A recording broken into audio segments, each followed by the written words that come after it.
Coming up, Billy Mills tells us about Jim Thorpe's legacy and the Olympics, stepping up the native vote in Washington state, and art and climate change in Alaska. I am Aaliyah Chavez. Join us for those interviews, plus headlines from the ICT Newscast.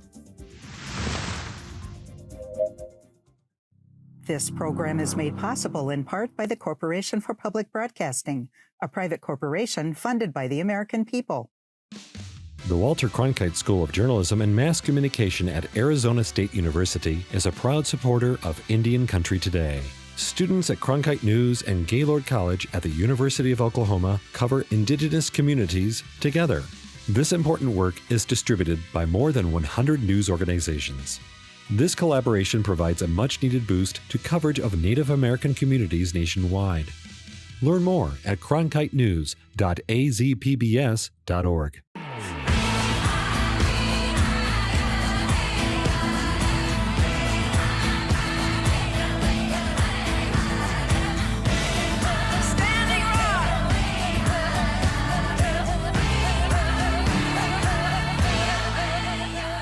This is the ICT Newscast with Aaliyah Chavez. Amirawa Hopa, thank you for joining us.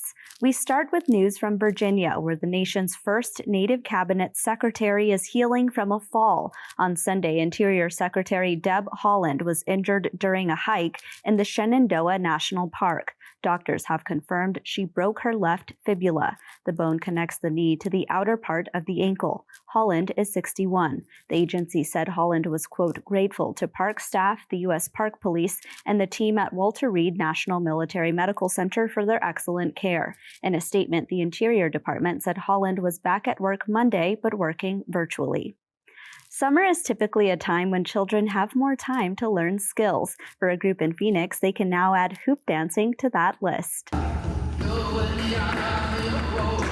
The sounds of the drumbeat in a ballet studio. This is the scene on Wednesday nights at Ballet Arizona, the only professional ballet company in the state. 9-year-old Shakea Torres takes ballet classes here. That's when she noticed none of the other dancers looked like her. This spurred her mom, Ginger Sykes Torres, to take action. Together with a handful of other Native parents, Ginger formed a tribal advisory council and convinced the ballet company to offer hoop dance classes for other Indigenous youth. It feels amazing that I'm dancing with kids that are like me.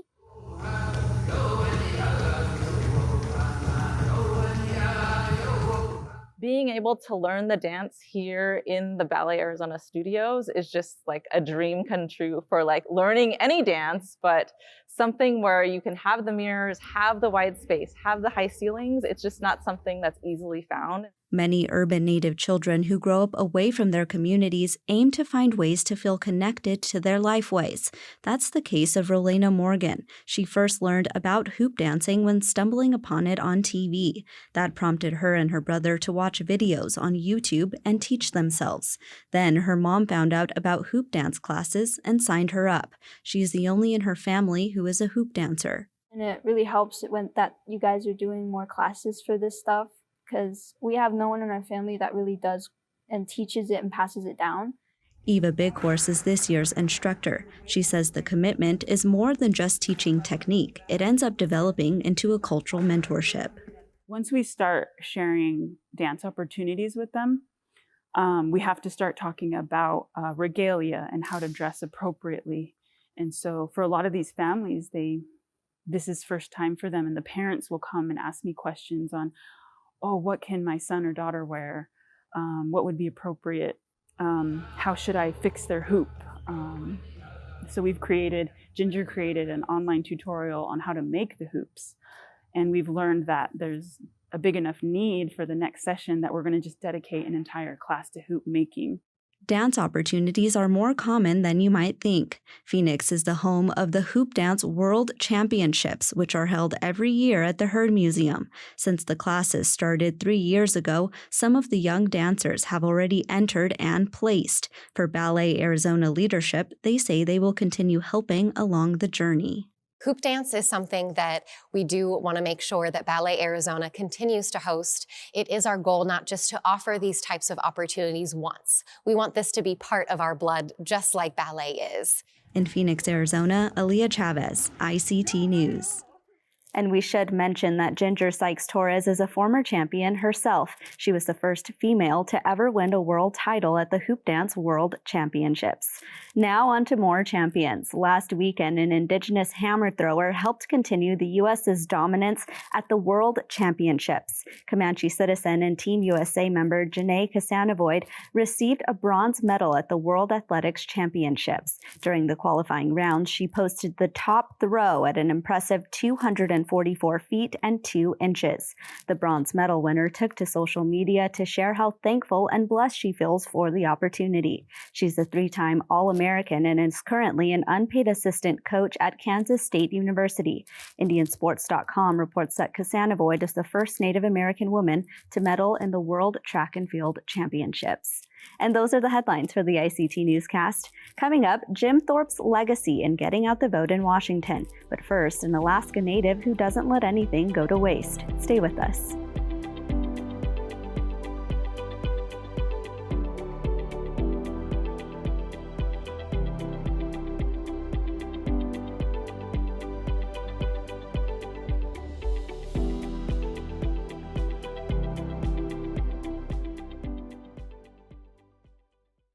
Climate change is already being felt by Alaskans who are dependent on subsistence hunting and gathering, and Alaskan artisans are no different. Joining us today is Yupik Forge Fellow Ilukovic. He is a culture bearer, artist, designer, filmmaker, and educator. Welcome to our newscast, Ilukovic.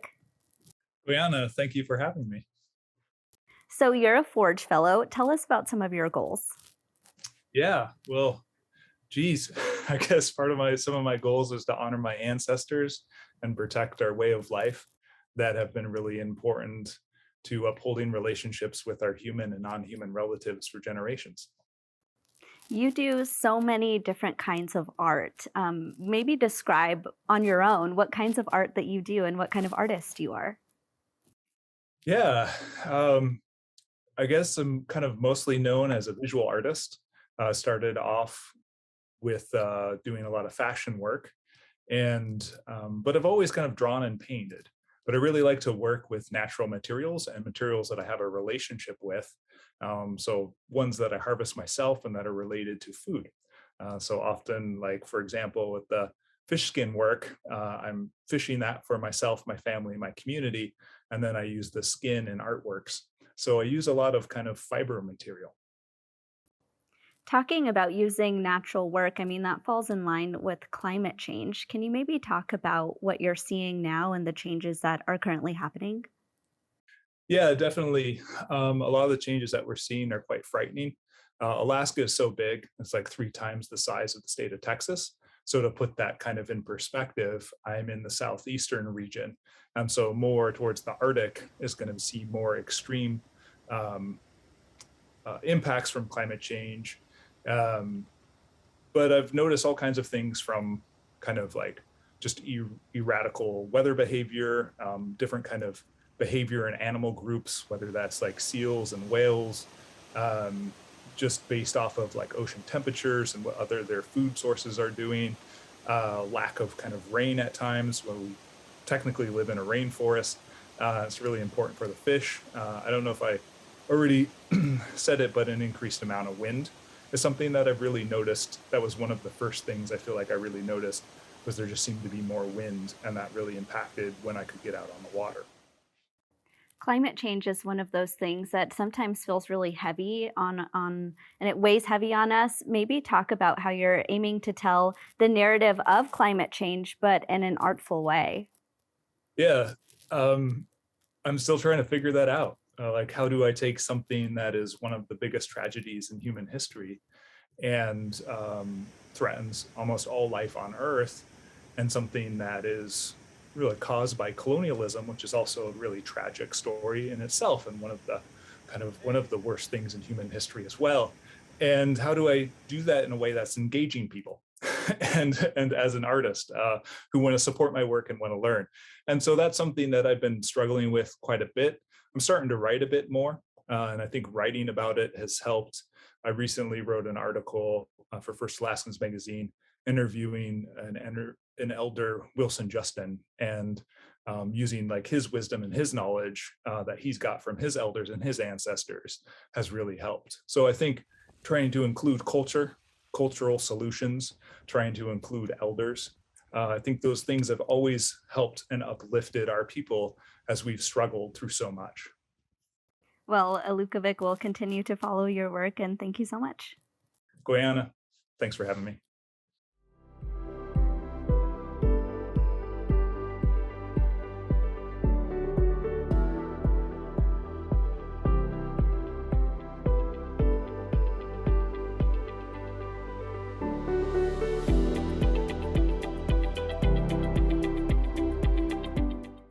Environmental issues are top of mind for this Native activist. Alyssa Macy is the CEO of the Washington Environmental Council and Washington Conservation Voters. Welcome back, Alyssa. It's great to be here. Thank you. So tell us about the Washington Environmental Council and what it hopes to achieve. Sure. I am the CEO of Washington Environmental Council, Washington Conservation Voters, and connecting with you all from the Lummi Nation here in Northwest Washington. We are an environmental organization, both policy and advocacy, and we are really excited to be working with Native Vote Washington, an Indigenous-led collaborative working to increase the political empowerment, education, and engagement of Native peoples here in the state, with a particular focus on reservation communities. So basically what we're doing is we're lifting up Native Vote Washington, its affiliated political action committee, Native Vote Washington PAC, and its respective 501c3 Native Vote Washington Education Fund to operate year-round to engage Native communities in civic action. Well, November's midterm elections are going to be here in the blink of an eye. Tell us what's at the top of the list in the minds of Native Washington voters right now. Sure. Well, we have a primary right around the corner on Tuesday, August 2nd. And one of the things that we were thinking about was how can we support our Native candidates that are running for state legislature this year? So we did some quick thinking, pulled together a really great Native Vote Washington PAC event last week, and we were so excited to do that. We have 5 candidates running for the state legislature, including Representative Deborah Lekanoff, who's Tlingit. She currently represents the 40th Legislative District of Washington, is running for re-election. We have the former state Senator Claudia Kaufman, who's Nez Perce, who's running for her old 47th Legislative District seat. Also, Chris Stearns, who's Navajo. He's currently the Auburn City Council member, and he's an attorney, and he's running for state representative in the 47th LD. Daryl Williams Talela running for state representative in the 38th LD. And finally, Lorraine Contreras, who's Yakima, who's running for state rep in the 14th LD. So basically, we wanted to ensure that our Native candidates had the resources necessary to run a successful campaign. And with the primary around the corner, this is such important work. Alyssa, maybe talk about the importance of getting more Native members into the Washington state legislature, because right now, Deborah Lekanoff is the only Native person. So maybe talk about this push of why it's important to get more Native legislators. Sure, that's a great question. First of all, representation matters. It is important to have people who look like us, who understand the government-to-government relationship, that are familiar and can articulate issues around treaty rights, the necessity for the state government to engage respectfully with tribal nations, and to educate their colleagues in the state legislature about tribal issues. When we are not a part of those discussions, we are left out of the conversations. And in order to change that, we really need to have folks at the table who look like us. So getting folks elected to these positions, not only at the state legislature, but at the community, the city level, the local level, is really important, because our elected leaders make decisions that impact our day-to-day living. And if we are not there at the table, arguing and making sure that we are being heard in these important issues of our day, we're going to be left out. So, when you look around the country and you see Native people getting elected to office, it's so exciting, right? To see people who look like us in these positions of influence. And so we're, again, excited to be here in Washington to support the 5 Native folks running for state legislature. I want to switch gears and actually talk about Native voters. We know that in midterm elections, we typically see less voter turnout, but is there anything you're doing to sort of rally Native folks to go vote? Right. I think that's an important issue. We have to show up consistently. And I think that's one of the things that we haven't done the best job in Indian country is showing up consistently. So in the midterm elections, as you noted, the voter turnout tends to drop. So what we're doing is setting up a statewide trusted messenger communications initiative so that we can talk with people in the community about important dates like when is the primary, when is the general election, where do I register to vote? And because we're able to do more political work on the C4 side, we are able to talk about policies and people. And I think that's really important to do because yes, it is important to talk about all the good things about voting. It's our civic duty. A lot of folks fought for that right for us to vote. Yes. And we also need to talk about why we should support particular candidates who care about the issues that are going to impact us on a daily basis. When I step back in my role as the CEO of Washington Conservation Voters, we care about the environment. We want to make sure that people that we are electing to office also care about that our environment and are doing things to ensure that we have a future for everyone. So getting again to work with Native Vote Washington to start to lift this up, to wrap our arms around the project and help voters get engaged is super exciting. Well, Alyssa Macy, thank you so much. Thank you.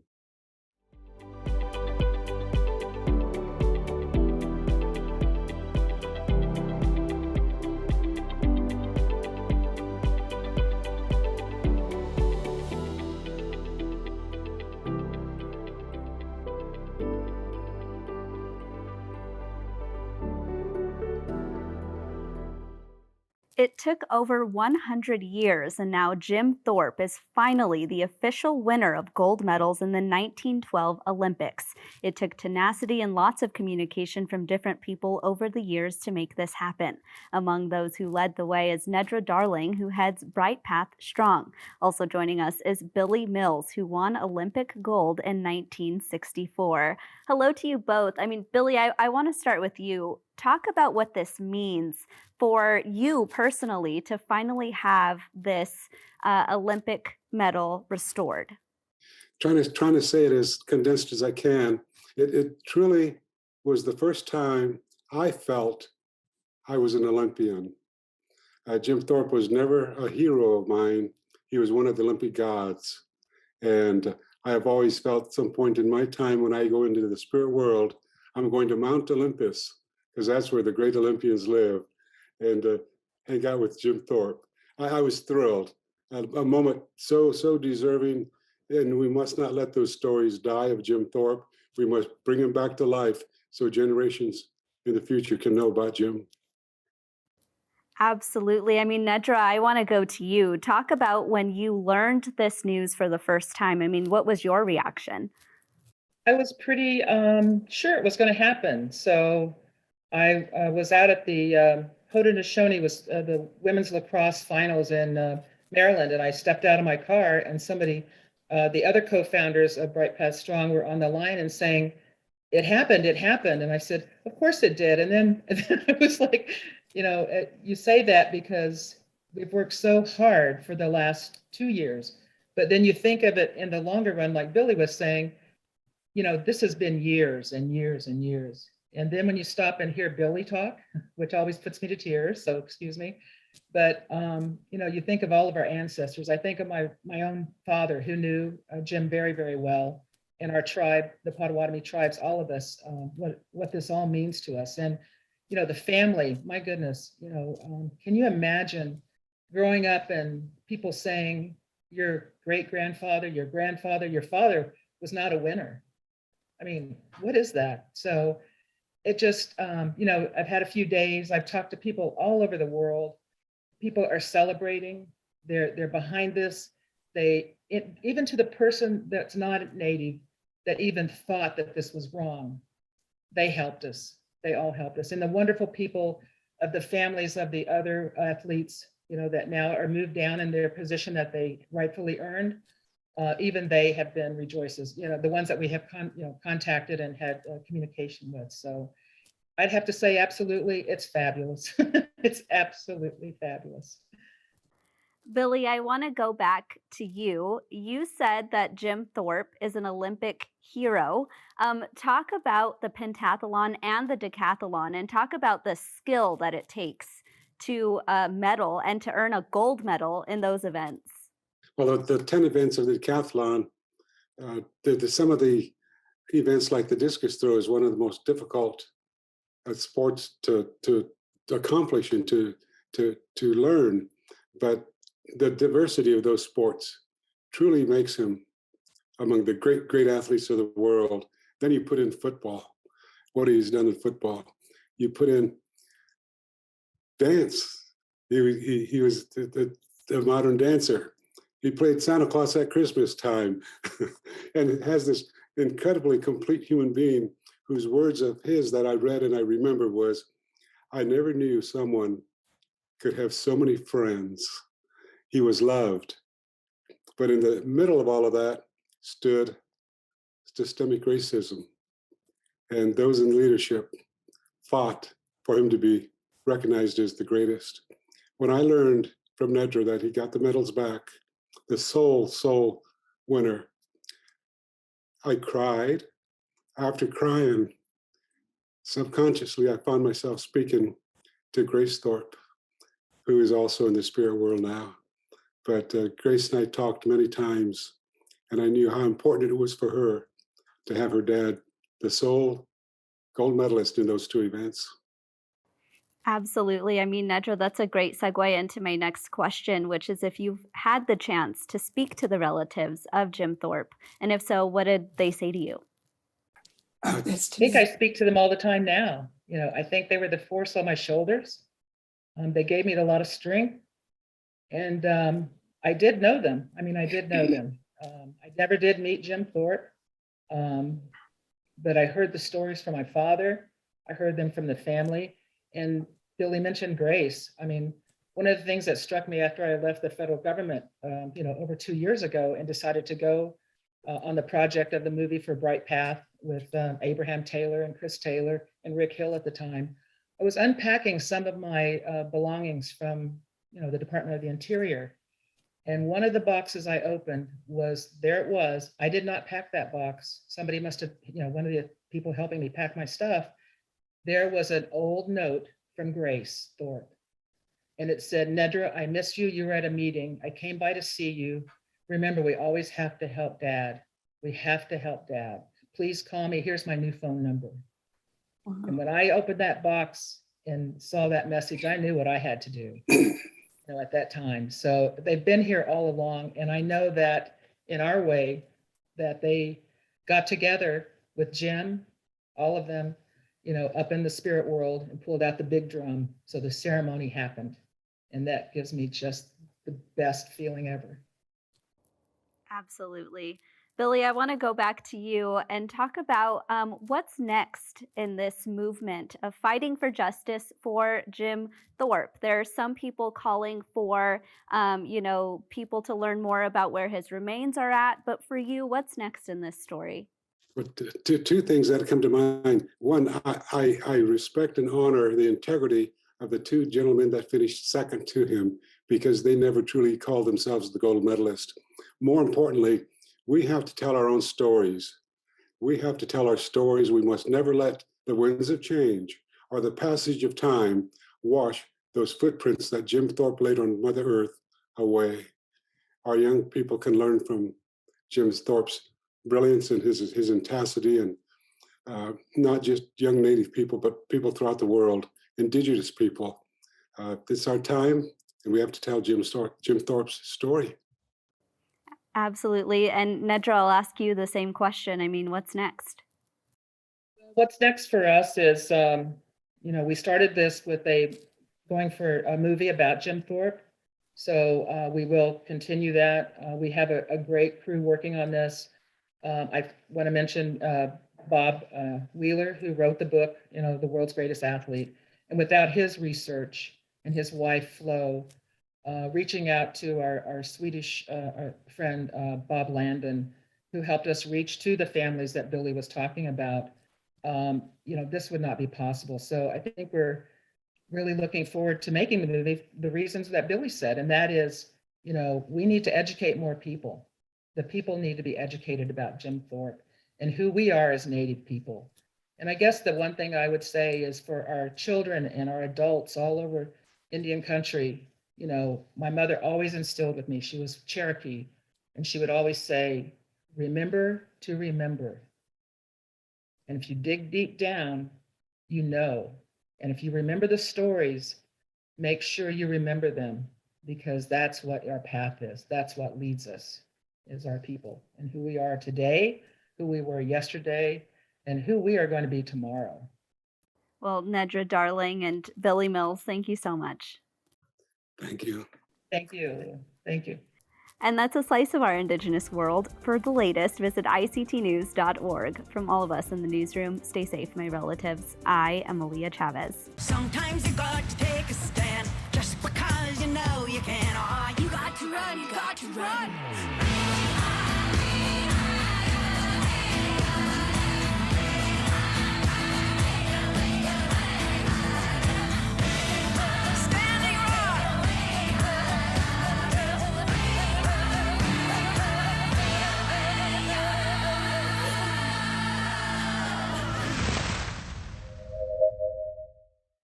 This program is made possible in part by the Corporation for Public Broadcasting, a private corporation funded by the American people.